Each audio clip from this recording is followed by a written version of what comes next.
What is up, everybody? Welcome back to another edition of the Sheehan Show. Me, Sean Sheehan, here on Sherdog.com, and I am back with another episode of the big news for the week in the world of mixed martial arts. And we're going to look back at last weekend, and we're going to look at a lot of events, and we're going to look at the Miragliotta mishaps, as I have been known to call them over the last couple of days. So first of all, I just want to give you a quick recap here over the next 5 minutes or so of some of the big results outside of the UFC over the weekend, and then I'm going to look at what happened at Miragliotta and maybe give you a run through it and maybe quash some of the nonsense that was out there and tell you exactly what happened. So let's get to the results of the weekend first. PFL Africa had a card over the weekend. They had all of their weight classes on it: the bantamweights, the welterweights, the heavyweights, the featherweights as well. And there was a few shocks on this card and a few interesting results, no doubt about it. I think the biggest shock of all was Dwight Joseph losing to Wasia Sheehan. He got taken down in the third round, and I think it was possibly 1-1 at that stage. Also, PFL did a great job. They put out like an 8-minute video of like the highlights of these fights. I was away on Saturday, came back, watched the last few fights, and I was like, oh, I saw this video. I was like, oh, that's a good kind of recap.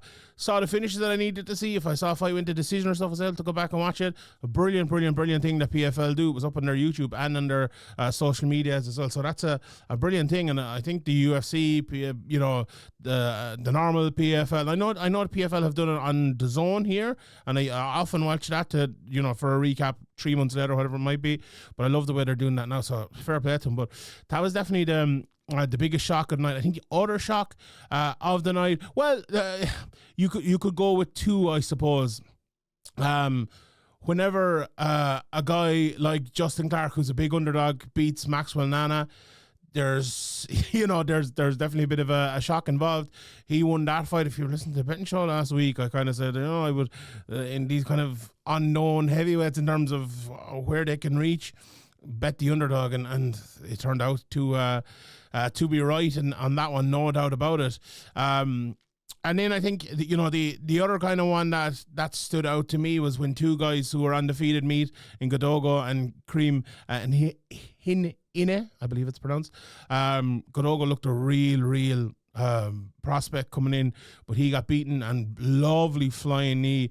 There was a fight over who got knocked out of the night on this card, but he ended up getting it. I suppose the other one as well, for me anyway, I know he was the favourite, but Nkosi and Ndembele, he beat Hokonya. He beat him by a split decision. It was a very close fight. I thought Hokonya might do enough considering he's wrestling. Now, he was able to get the fight to the ground a few times, but Ndembele won. But for PFL Africa, I think they'll be happy because there are two big stars from earlier on in the year. One, Shida Boris Esperanza. He was actually knocked down by Ayinda Octave, ended up getting a TKO, got on top of him, back mounted him, and finished him there. And then Patrick Osheme, again, that was a split decision. Abdul Razak Sankara, Alhassan's in PFL Mean, I believe. That was a split decision. He got a massive knockout earlier on in the year, but Osheme comes through. Was he a bit lucky? Maybe. But a win, no doubt about it. Abraham Babli got a kind of a predictable win over Ajafi Hulton. Yabna Nchala got a win as well. And one thing I have to mention, knockout of the year candidate, 23 seconds in, Abdullah Kane against Emmanuel Mukam. Brilliant inside close head kick knockout from a heavyweight who I must look him up here, but I'm going to guess he's 6'7". If I can say it here now because he's very young in his career, but if you haven't seen that knockout, it's all over social media. You need 6'5". Yeah, this is a big man, 27 years of age, only young in his career, 4-1 now. And it was Jaffe beat. So he was the guy who lost to Jaffe Hulton via disqualification the last day. So he's 4-1, but it was unlucky there really. So he's a guy to be looking for next year. Right, that's PFL Africa. I'm just going to give you a couple of results from a couple of the other places. Big shock over at Aries in Strasbourg in France. At the weekend, Jordan Zebo knocked out Baki, who people will know, Basinyor Shad Sumidnov. finished him with a punch in the 4th round there. So that's a massive, massive shock for a lot of people there. Aries always put on good cards. I know they have the bantamweight title card fight was on that as well. Abdukar Yusnusov. Absolutely nailed that. I've seen him fight a couple of times before. He's very, very good. Got it done in just over a minute. Good stuff there from Aries. Then we had Oktagon and KSW as well. First of all, to Oktagon, it was a weekend of shocks, I suppose. Christian Eckerling ended up losing to Ivica Trusek, who's, a lot of fights, but, his record is now 45-39. Tough loss for Eckerling there. But for Oktagon, in the co-main event, Alina Dalazlan. Remember this name, Alina Dalazlan. She could be a UFC bantamweight champion in the future. It's been a good few weeks for UFC, or for bantamweights. She is very, very good. She beat Katerina Lehner, who's fought some good people. Doesn't have the best record in the world, but, she's 15-ish fights into her career. Dalazlan had only 2 fights in her career, only 1 fight in her career a couple of months ago, so she's had a lot of fights recently. She looks really, really good. The other big fights there, Karim Aras and Simon Beong were fighting. Aras won that fight, got the unanimous decision. Aryan Topal, I'm a big fan of him. He got a win over in Oktagon as well. So that's the big stuff from Oktagon. And then from KSW, Phil de Vries does what Phil de Vries does, went in there, made it tough on Stefan Wojcik and got him out of it in the 3rd round with TKO punches. Phil de Vries is, he's a beast. A robot. He can't be beaten over in KSW, and they've thrown many guys at him, and they haven't. None have been successful yet.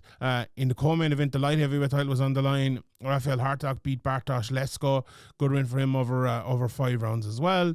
Leo Brechta, who we've seen around, he got a good win as well. 1st round knockout in the fight. 3rd from the top, Tobias Lee, another guy who's a standout fighter, got a good win as well. And I suppose one of the shocks there, Stephen Kiert, who's a good prospect, he lost the decision to Simon Kalocic.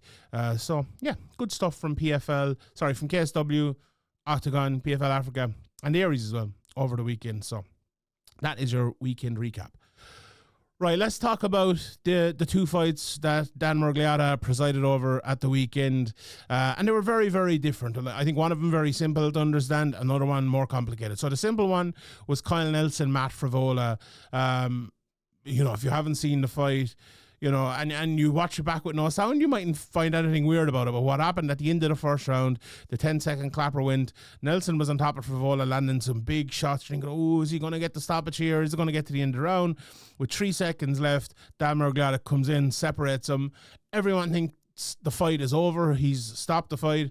But then it turns out he hasn't. He thought the bell had went. He thought the 10-second clapper was 10 seconds ago. He thought the round was over, and he's just separating to end the round. Now, I was like, really? Did he? I went back and watched it, and I haven't watched thousands of fights throughout my lifetime, and hundreds probably in the last week or 2. It was clearly him trying to end the round. Now, to me, that doesn't matter because it's a mistake either way. If he had, if he had stopped it for a TKO KO and then said, "Oh, actually, no, I'm stopping for the end of the round," that's wrong. Or if he had just stopped it for the end of the round, that's also wrong. So there's just levels of wrong here for Dan, unfortunately. Look, there's 3 ways of looking at this, 3 things you can do. I saw a few people saying, I think Ariel tweeted it, a tough look, it should be TKO KO. That's just completely and utterly ridiculous. He said he stopped the fight for the end of the round. He made a mistake. He didn't stop the fight for TKO KO. So you can't just go back and retrospectively call it a TKO KO. Like, imagine, right, we have Tom Aspinall and Cyril Gann fight next week. I'm going to do another podcast talking about that. Imagine if the same thing happens, but they're standing on the feet and the ref ends it 3 seconds early. We'll just give the TKO KO to Tom Aspinall. It doesn't matter that one guy was massively ahead or was maybe just about to finish. If the referee doesn't call it that, you can't give a TKO KO. If the referee says it's the end of the round, or if he says he saw an illegal shot, or whatever it might be, you can't just arbitrarily say that it was. Now, the exact opposite happened last week, or should have happened anyway, with the Cyrus Maya. When he thought it was an eye poke, he called an eye poke, and it was the same but similar. So the reason the fight wasn't stopped was because he thought it was an eye poke. And then he should have started it back up again when he realized it was illegal, but he didn't. He brought in the ref now. Or he brought in the doctor. Sorry. So he was even worse than Dan. But in that situation, in my opinion, the right thing to do is call it a no contest. We had a unanimous decision for a fight that didn't go 15 minutes. It went 14 minutes, 57 seconds. That's not in the rules of mixed martial arts. Okay, it's only 3 seconds, Sean. But are we keeping to the rules or not keeping to the rules? If we are, I think even now it should be retrospectively made a no contest. The other way of looking at it, I suppose, is maybe the common sense approach. In that, Kyle Nelson nearly had him finished. Kyle Nelson was on top. It's a bit unfair, isn't it, for a guy who actually went and won the fight, that he would now have a no contest on his resume on a fight. He might have won in the next 3 seconds. Now, I don't necessarily think he would have won in the next 3 seconds, but go with me here for a second. So that's maybe the common sense approach to it. So I think it should have been a no contest. I don't have a massive issue with him restarting it. The biggest issue with me is the mistake he made. First of all, if he called it TKO, KO, it would have been just completely and utterly wrong. So there's that. The Kevin Holland one is a bigger issue. On the point taken, I'm 50-50 on the point taken. I lean to the side of not taking points, and the reason I do is because basically in all these fights, there's 3 points to be won. You'll either win 3-0 or 2-1, right? Or lose 3-0 or 2-1. And we look at it, we always see these 30-27s, 29-28s and all that. And obviously we can have 10-8s and 10-7s and all that. And it's another argument to say maybe we should have more of those. Let's leave that argument for another day. I think in those, you've only 3 points to win in the fight. If you're taking one of them away, that's a whole lot. Now, some people fall on the side of, well, you get warned in the dressing room if you foul over and over, if you foul once even. Some people say for every single foul you should have points taken. That would make a mockery of the sport, in my opinion. And my opinion is we need to find something else, an other way of penalising people without taking points, or have the points come after certain other things are done. Right. So we leave that for a second. Should a point have been taken? The first one. So Mike Malott kicked Kevin Holland low twice. The first one, just a normal kick. Holland was hurt, came back. The second one, so there's 2 things about the second one. There's 2 things you should look at as well. The most important of which is how it affects the fight. And should a point be taken? Or should 2 points be taken sometimes? Like if someone is really badly poked in the eye or kicked low or something like that, and even if they don't mean it, I think there is definitely the argument to take 1 or 2 points. And for this one, look, Kevin Holland, was he playing it up a little bit? I don't know. You can make that reasoning for yourself. Let's say he wasn't. This definitely a point should be taken at that point if he's as bad as it appeared and the way he acted, right? Or 2 points. 2 points could be taken as well. The bit of mitigation I would give it is that the fight was in the clinch. Malott had his head buried in Holland's shoulder, and he kind of threw the knee as he was coming out and didn't really see where it was going to land. Now, the other argument there would be you need to be in control of your weapons at all times, and that's correct. But I think there is a tiny bit of mitigation there if you didn't want to take a point. If you did want to take a point, I'd have no issue with it either. So the point taken to me is something everyone got locked down on, but it didn't really make much of it made a difference to the end result of the fight. Let's get to that. It was a 29-28 unanimous decision win. If the point was taken, it would have been a draw. So it made a big difference to that.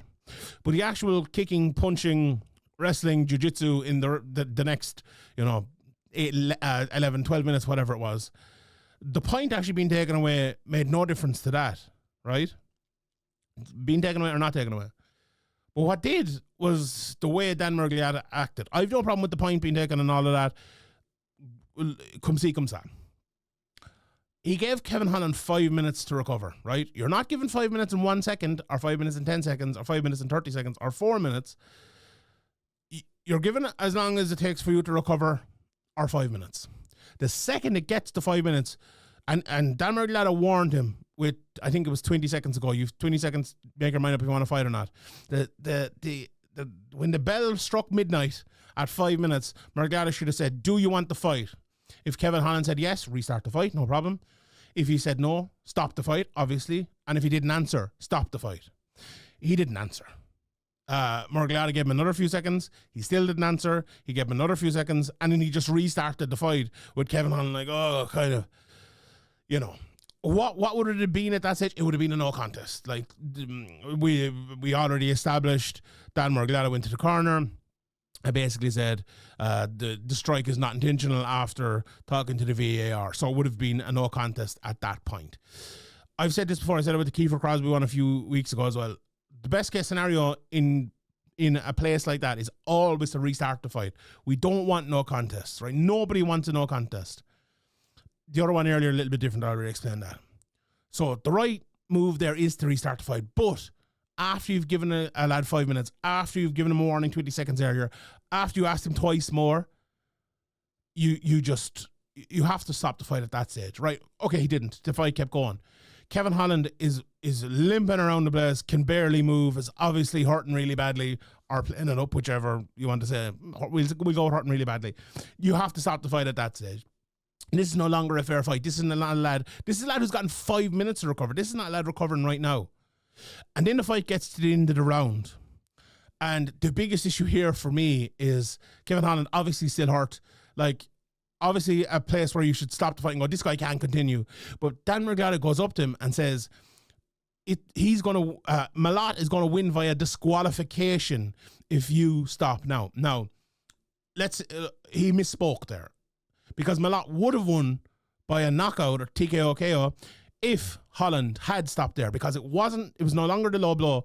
The fight had restarted from the low blow. It got to the end of the round, and then he would be stopping on his stool, or a corner stoppage, quitting your stool, whatever you want to call it. So the referee is right. It would have been a win for Malott. But to say disqualification, now he misspoke. You can't misspeak in that situation. Your job is to get it right. Your job is to tell the fighter exactly the right rules in that situation, right? So Kevin Holland still didn't want to come back out. The doctor came in and basically goes, ask him if he wants to continue. I don't think he needs to answer this. Like, he's obviously in pain here. Dan Miragliotta should have stopped the fight at that stage as well. So he didn't stop it from the initial one after the 5 minutes. He didn't stop it when he refused to fight again. He didn't stop it at the end of the round, and when he refused to fight again. Horrendous by Dan Miragliotta. So that's it for me today. That's the weekend recap, and that is the Miragliotta mishaps. Thank you very much for tuning in. Keep it locked on Sherdog.com for big UFC coverage all week, and on the Sheehan show as well. But until next time, my name is Sheehan for Sherdog.com, and I'll see you all next time.